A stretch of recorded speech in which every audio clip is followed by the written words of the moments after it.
भावेश संजना को सिस्टम का सच बता देता है और उसे भावेश की किसी भी बात का विश्वास नहीं हो रहा। वो उल्टे सीधे सवाल करती है। भावेश को हंसी आ जाती है।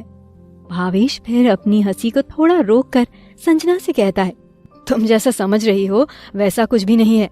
सिस्टम का मतलब वो नहीं जिसके पार्ट्स होते हैं, चिप होती है, हार्डवेयर होता है। ये सिस्टम अलग है। ऐसा समझ लो कि ये एक आत्मा की तरह है जो कि मेरे दिमाग में है और मैं पूरा इंसान ही हूँ, मशीन नहीं। तुम ये सब मत सोचो। संजना अभी भी असमंजस में है और फिर पूछती है, तो फिर वो सिस्टम कैसे हुआ? क्या बोल रहे हो? मुझे कुछ भी समझ नहीं आ रहा। भावेश फिर कहता है, देखो तुम ज्यादा मत सोचो, बस इतना जान लो कि मेरे पास अलग तरह की काबिलियत है जिससे मैं हर एक चीज कर सकता हूँ और अगर किसी के पास कुछ बहुत अच्छा है तो उसकी वो काबिलियत भी ले सकता हूँ। बस यही है सुपर सिस्टम भावेश। भावेश के फिर सिस्टम बोलते ही अचानक संजना के दिमाग में वो सिस्टम शब्द गूंजने लगता है। System system system. और फिर वो अपनी यादों के समंदर में डूबने लगती है। उसे अचानक से ऐसा लगने लगता है जैसे कि सिस्टम शब्द उसने पहले भी सुना था। भावेश संजना को देखता रहता है और उसके चेहरे पर परेशानी नजर आने लगती है। भावेश के मन में एक ख्याल आता है, कहीं मैंने इसे बताकर कोई गलती तो नहीं कर दी है? कहीं संजना मेरी इन सब चीजों को गलत तरीके से लेकर मुझसे डरने ना लगे, मुझसे दूर न भागने लगे। भावेश क्या कर दिया तूने? बोला था किसी को नहीं बताना है, फिर संजना को क्यों बता दिया? भावेश मन ही मन खुद को कोस रहा था।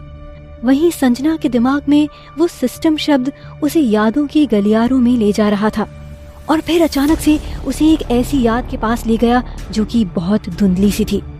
संजना याद को अपनी आंखों के सामने देख पा रही थी कि एक अंधेरी सी जगह पर एक आदमी के सामने वो है और वो आदमी उससे सिस्टम के बारे में पूछ रहा है।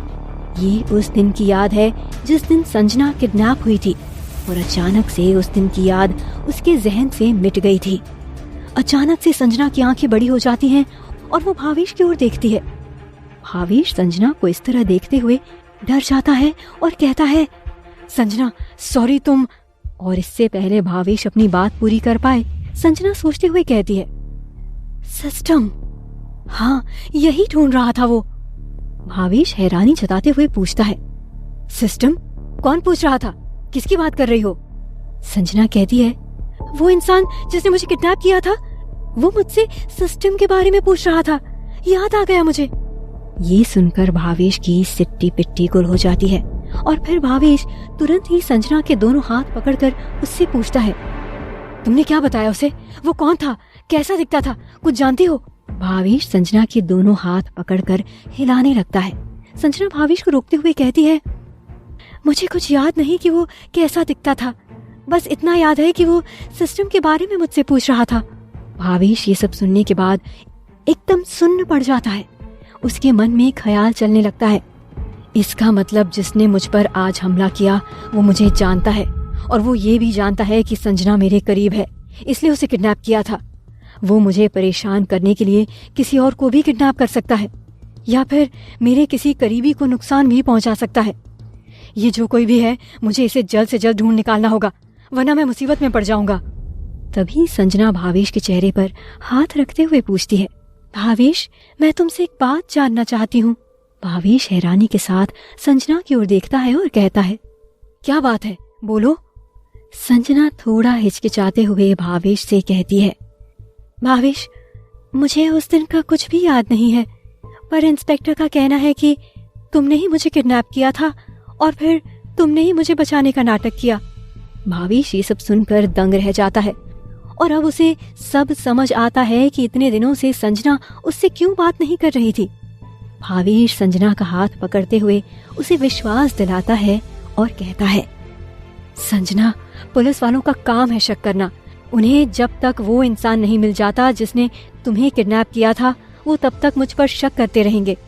तो तुम इस बारे में मत सोचो और तुम अपना ख्याल रखो, कहीं भी अकेले मत जाओ क्योंकि खतरा अभी टला नहीं है। संजना को ये बात सुनकर थोड़ी हैरानी होती है। फिर भावेश उसे गले लगाता है। भावेश फिर संजना की मदद से नए कपड़े मंगवाता है और उन्हें बदलकर अपने घर चला जाता है। भावेश जैसे ही घर आता है उसकी माँ पूछती है, बेटा कहाँ थे तुम? कब से फोन कर रहे हैं तुम्हें? भावेश अपनी माँ को कुछ भी जवाब नहीं देता और सीधा अपने कमरे में चला जाता है। उसकी माँ थोड़ा हैरान होती है, पर वो इस बात से अनजान नहीं है कि कभी कभी भावेश अजीब व्यवहार भी करता है। तभी चिंकी अपने कमरे में से अच्छे से तैयार होकर बाहर आती है। उसकी माँ उसे देखकर बड़ी अचंभित है। ऊपर से नीचे तक अपनी बेटी को निहारती हैं और फिर कहती हैं, अरे वाह, आज तो मेरी बेटी बिल्कुल परी लग रही है। पर कहाँ जा रही है ये परी आज? चिंकी मुस्कुराते हुए माँ से कहती है, मम्मी वो आज मेरे दोस्त का जन्मदिन है, वहीं जा रही हूँ। फिर शांति जी अपनी बेटी की नजर उतारती हैं और कहती हैं, जाओ बेटा, बस टाइम से पहले आ जाना, देर रात तक मत रुकना।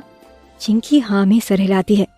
फिर चिंकी चलकर भावेश के कमरे में जाती है और दरवाजा नॉक करके अंदर जाती है। भावेश अपने बेड पर बैठा हुआ है।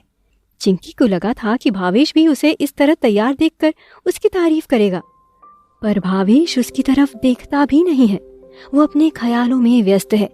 चिंकी का थोड़ा मुंह लटक जाता है। फिर भावेश चिंकी की ओर देखकर पूछता है, क्या हुआ? चिंकी बोलती है, भैया कुछ पैसे चाहिए थे। भावेश तुरंत ही अपने पर्स में से पैसे निकालकर चिंकी को दे देता है और फिर दरवाजा बंद कर देता है। भावेश एक बार भी चिंकी की ओर नहीं देखता। चिंकी को ये बहुत बुरा लगता है। भावेश फिर अपने बेड पर बैठकर यही सोचने लगता है कि आखिर वो इंसान है कौन। फिर भावेश सिस्टम से बात करता है। सिस्टम, क्या तुम बता सकते हो तुम्हारा कोई दुश्मन है या नहीं? सिस्टम की ओर से तुरंत नोटिफिकेशन आता है। होस्ट एक वायरस सिस्टम है जो कि सुपर सिस्टम को हमेशा से ही अपना खतरा मानता है। भावेश सुनकर एकदम दंग रह जाता है और कहता है, मतलब कोई तुम्हें खत्म करना चाहता है, मतलब मुझे मारना चाहता है, और ये बात तुमने मुझे पहले कभी बताना जरूरी भी नहीं समझा। क्या तुम्हें ये सब मजाक लगता है? होस्ट, सुपर सिस्टम अभी उस लेवल पर नहीं पहुंचा जहां हम उस वायरस सिस्टम का सामना कर सकें। इसलिए जब जब वो वायरस सिस्टम आसपास होता है तो सुपर सिस्टम खुद को बचाने के लिए हिडन मोड में चला जाता है, जिससे वायरस सिस्टम चाह कर भी सुपर सिस्टम को डिटेक्ट नहीं कर पाए। भावेश को बहुत हैरानी होती है ये सब सुनकर। तभी भावेश कहता है, इसका मतलब जिस आदमी ने आज मुझ पर हमला किया वो वायरस सिस्टम है? होस्ट, आप सही समझे, वो वायरस सिस्टम ही है और वो आपको, मेरा मतलब सुपर सिस्टम को खत्म करना चाहता है। इसलिए आपको जल्द से जल्द उस लेवल तक पहुंचना होगा जिससे आप उसे खत्म कर सकें। भावेश फिर थोड़ा सोचता है और फिर बोलता है, अब तुम ये मत कहना कि जब वो आदमी मुझे मार रहा था उस समय तुम इसलिए ऑन नहीं हुए क्योंकि हम एक वायरस सिस्टम के सामने थे। सिस्टम का तुरंत ही मैसेज आता है, होस्ट यही सच है। भावेश ये सब सुनकर बहुत हैरान था। उसे तो अपने कानों पर विश्वास ही नहीं हो रहा था। भावेश कुछ पल तक वही सब सोचता रहता है। उसे फिर गुस्सा आ जाता है, तुम्हें मुझसे ज्यादा खुद की चिंता है। वहाँ मैं मर रहा था, तुमने मेरी मदद भी नहीं की। आज अगर मेरी किस्मत अच्छी नहीं होती तो मैं जिंदा नहीं होता। मुझे लगा था तुम हमेशा मुझे बचाओगे, पर तुमने खुद को वहाँ छुपा लिया। सुपर सिस्टम तभी कहता है, होस्ट सॉरी, पर वायरस सिस्टम से सुपर सिस्टम को बचाना बहुत ही जरूरी है, क्योंकि जब तक सुपर सिस्टम फिर से वो लेवल अचीव नहीं कर लेता तब तक वायरस सिस्टम को रोका नहीं जा सकता है। सुपर सिस्टम बचा रहेगा तो बहुत कुछ रोका जा सकता है, वरना वायरस सिस्टम इस दुनिया में तबाही मचा सकता है। उसके पास इतनी ताकत है जो कोई सोच भी नहीं सकता। पर भावेश का ध्यान तो इसी बात पर था कि सिस्टम ने उसे बचाना जरूरी नहीं समझा। भावेश सिस्टम से कहता है, अगर तुम्हारे उस लेवल से पहुंचने से पहले मैं मर गया तो फिर तुम्हारा क्या होगा? सुपर सिस्टम भावेश से कहता है, सिस्टम को जब तक दूसरा होस्ट नहीं मिल जाता तब तक वो पुराने होस्ट के पास ही रहेगा। भावेश को और ज्यादा गुस्सा आ जाता है और वो बड़बड़ाता है, इसका मतलब सिस्टम सिर्फ मुझे इस्तेमाल कर रहा है। सिस्टम की वजह से मेरी जान खतरे में है। तभी सिस्टम कहता है, होस्ट ऐसा नहीं है। सिस्टम अपना होस्ट उसकी काबिलियत देखकर चुनता है और सिस्टम के मुताबिक होस्ट वायरस सिस्टम को हरा सकता है, बस उसे वो लेवल पाने की जरूरत है। तभी भावेश कहता है, नहीं, मैं तुम्हारे साथ नहीं रहना चाहता, मैं तुमसे अलग होना चाहता हूँ। मुझे इससे कोई मतलब नहीं है कि वायरस सिस्टम क्या कर सकता है या तुम क्या कर सकते हो, मुझे बस अपनी चिंता है। भावेश खुद के बारे में सोचते हुए सिस्टम से दूर होने का फैसला करता है, पर सिस्टम फिर कहता है, होस्ट वायरस सिस्टम को हराया जा सकता है, पर भावेश उसकी एक नहीं सुनता और वहां से बाहर चला जाता है। ऐसा लगता है कि अब भावेश सुपर सिस्टम से अलग होकर ही रहेगा। संजना के घर पर संजना अपने पापा के पास आती है और कहती है, डैड मुझे याद आ गया। डैड, वो भावेश नहीं था, कोई और था। मैं यकीन के साथ कह सकती हूँ कि भावेश नहीं था। पर संजीव सोलंकी संजना की बात पर यकीन नहीं करते और कहते हैं, बेटा उसकी बातों में मत आओ, वो तुम्हें गुमराह कर रहा है। तभी संजीव सोलंकी का नौकर उसके कमरे में आकर कहता है, सर, आपसे इंस्पेक्टर सूर्य कुमार मिलने आए हैं। संजीव सोलंकी तुरंत ही कमरे से बाहर जाते हैं और संजना भी उनके पीछे पीछे जाती है। बाहर इंस्पेक्टर खड़े हुए हैं। संजीव सोलंकी इंस्पेक्टर से पूछते हैं, क्या बात है इंस्पेक्टर, कुछ पता चला आपको? इंस्पेक्टर सूर्य कुमार यादव थोड़ा सा पास आकर कहते हैं, हम एक बहुत बड़ी गलतफहमी में थे कि जिसने संजना को किडनैप किया था वो भावेश था। वो भावेश नहीं, कोई और है, और वो कोई आम इंसान नहीं है। हमारी सोच से कहीं ज्यादा खतरनाक है। ये सुनकर संजीव सोलंकी आश्चर्यचकित हो जाते हैं और हैरानी के साथ संजना की ओर देखते हैं। संजना हाँ में सर हिलाती है। रात का वक्त हो चुका है। एक रेस्टोरेंट में बहुत प्यारा म्यूजिक बज रहा है।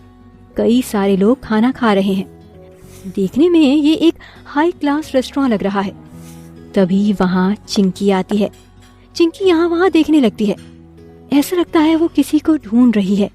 तभी उसे कोई दिखता है और चिंकी उसकी ओर चलकर जाती है और उससे कहती है, आखिरकार इतने दिन सोशल मीडिया पर बात करने के बाद हमारी मुलाकात हो ही गई कृष्णा।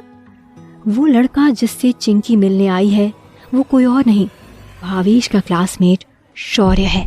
चिंकी शौर्य को डेट कर रही है और ये बात कोई भी नहीं जानता।